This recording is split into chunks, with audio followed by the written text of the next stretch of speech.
আসসালামু আলাইকুম প্রিয় শিক্ষার্থী ভাই বন্ধুগণ, ইতিপূর্বে আমরা ডিভিশন ক্লাস 20 কমপ্লিট করেছি। আজ আমরা 21 স্টার্ট করতে যাচ্ছি। আশা করি আপনারা সকলে আমাদের সাথে থাকবেন। আমরা পূর্বে ক্লাসে নাউনের পজিশন সম্পর্কে জেনেছিলাম। নাউন সাবজেক্ট এবং অবজেক্ট উভয় হিসেবে ব্যবহৃত হতে পারে। তো আমরা এবার দেখব এই নাউনেরই ব্যবহার প্রিপোজিশনের পরে কিভাবে হয়ে থাকে। Position of noun after preposition, অর্থাৎ নাউনের পরে প্রিপোজিশনের পরে নাউনের ব্যবহার। Noun word is used as object of a sentence after preposition except to preposition, অর্থাৎ টু প্রিপোজিশনের ব্যতীত অন্য কোনো প্রিপোজিশনের পরে যে নাউনটি বসবে, যে ওয়ার্ডটি বসবে সেটি নাউন হিসেবে কাজ করতে পারে। তো আমরা আলোচনায় দেখি কীভাবে পারে। An ideal student is careful about his responsibility. প্রিয় শিক্ষার্থী ভাই বন্ধুগণ, এখানে দেখেন অ্যাবাউট একটি প্রিপোজিশন, তারপরে একটি পজেশন ওয়ার্ড বসেছে হিজ, অর্থাৎ সাবজেক্ট এর অ্যান আইডিয়াল স্টুডেন্ট এর অধিকারের কথা বলা হচ্ছে রেসপন্সিবিলিটি, অর্থাৎ এই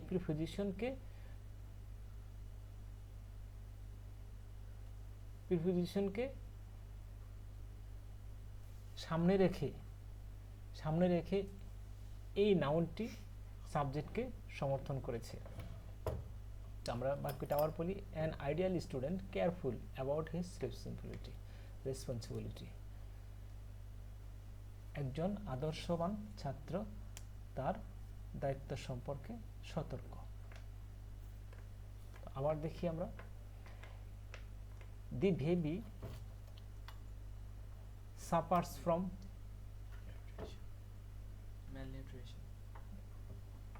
malnutrition.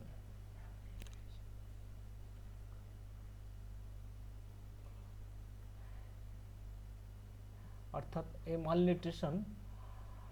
মালনিউট্রিশন থেকে, অপুষ্টি থেকে যে একজন বেবি ভুগছে, একজন শিশু ভুগছে, সেটা এই প্রিপোজিশনের মাধ্যমে বোঝানো হয়েছে। অর্থাৎ মালনিউট্রিশন একটা নাউন, কিন্তু প্রিপোজিশনের পরে বসেছে। তো আবার দেখি, position of noun as complement.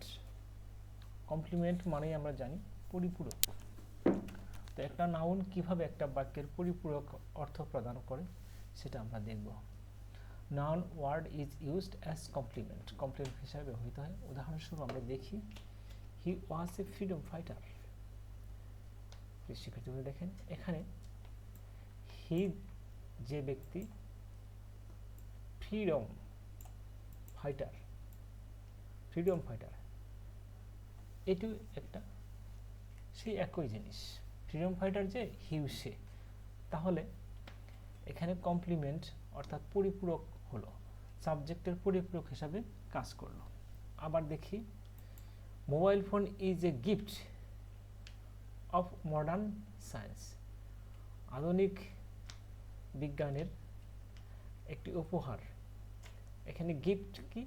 Gift হলো এ মোবাইল, গিফটটাই হলো এ মোবাইল। তাহলে কমপ্লিমেন্ট হিসেবে কাজ করলো এই গিফট শব্দটি নাউনের, মোবাইলের। তো আবার দেখি, position of noun as apposition হিসেবে নাউনের ব্যবহারটা দেখি আমরা কীভাবে হয়। Noun word is used as apposition of subject after কমার পরে অ্যাপোজিশন হিসাবে নাউন কীভাবে কাজ করে। তো উদাহরণে দেখি আমরা, রিতা একটা নাউন। এ ড্যান্সার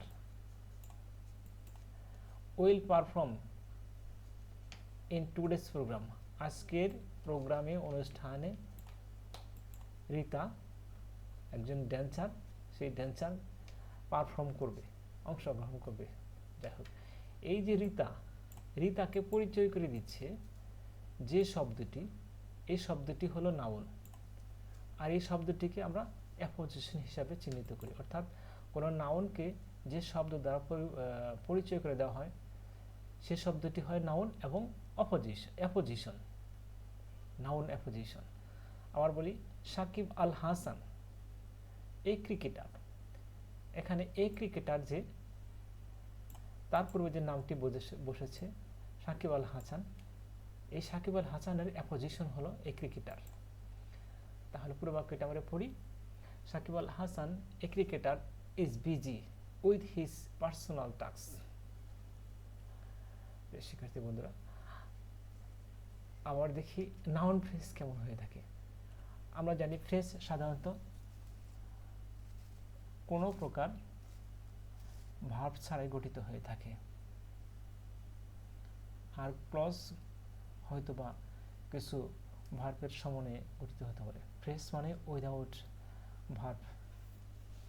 তো এই ভার্ব ছাড়া কিছু শব্দগুচ্ছের মাধ্যমে কিছু অর্থ প্রকাশ করে থাকে, সেই অর্থগুলোকে একসঙ্গে আমরা নাউন ফ্রেজ বলে থাকি। নাউন ফ্রেজ কীভাবে হয় দেখি। Noun phrase fill ups a lack of noun in a sentence, অর্থাৎ একটি সেন্টেন্সে নাউনের অভাব দূর করে থাকে এই নাউন ফ্রেজ। কীভাবে দূর করে দেখি, প্রথম স্ট্রাকচারটা দেখি আমরা এ নম্বরে। আর্টিকেল অ্যাডজেক্টিভ প্লাস নাউন, অর্থাৎ এখানে এই নাউন ফ্রেজটার প্রথম স্ট্রাকচার যেটা, প্রথমে আর্টিকেল থাকবে, অ্যাডজেক্টিভ থাকবে, নাউন থাকবে। কিভাবে দেখি, they looked at the ugly girl, তারা কুৎসিত বালিকাটির দিকে তাকিয়ে ছিল। এখানে অ্যাট হলো article, the ugly girl, ugly, হ্যাঁ, আগলি হলো গিয়ে একটা অ্যাডজেক্টিভ, গার্ল একটা নাউন। তো আরেকবার দেখি, a colourful picture reflects much, a হলো একটি আর্টিকেল, কালারফুল হলো একটা অ্যাডজেক্টিভ এবং পিকচার হলো একটি নাউন। তো এবার বি নাম্বার স্ট্রাকচারে দেখি নাউন ফ্রেজের। নাউন, প্রিপোজিশন, নাউন, অর্থাৎ মাঝখানে প্রিপোজিশন থাকবে, দুই পাশে দুটি নাউন থাকবে। তো আমরা দেখি, he repaired the broken leg of chair. এখানে লেগ মানে পা একটি নাউন, চেয়ার নামে এটাও একটি নাউন, মাঝখানে রয়েছে অফ, এই অফটি হলো preposition. He repaired the broken leg of chair. তো আবার দেখি 6 নম্বরে কি বলেছে, noun plus and slash or noun, অর্থাৎ নাউন থাকবে দুপাশে, মাঝখানে অ্যান্ড অথবা এর দ্বারা যুক্ত হতে পারে। এক্সাম্পল দেখি, he works day or night, day and night, এখানে অরও বসতে পারে, অ্যান্ডও বসতে পারে, দুপাশে নাউন থাকে, অর্থাৎ দুই পাশে নাউন রেখে তাহলে দুইটা হলো,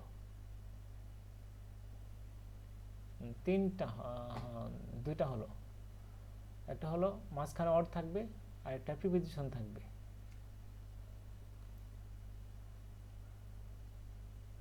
তারপর আরেকটি দেখি, অ্যাপোস্ট্রফ S, apposition, his, position, possessive, তার এস কমা থাকবে, ওর একটা অ্যাপোজিশন, হ্যাঁ। যাই হোক, হিজ, হার, মাই এসব দ্বারা পসেসিভ বোঝাবে। যেমন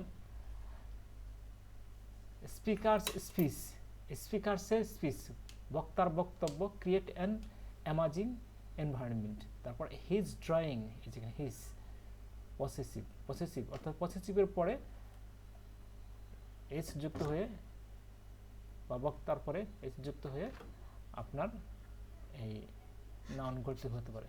শিক্ষার্থী বন্ধু, আসসালামু আলাইকুম।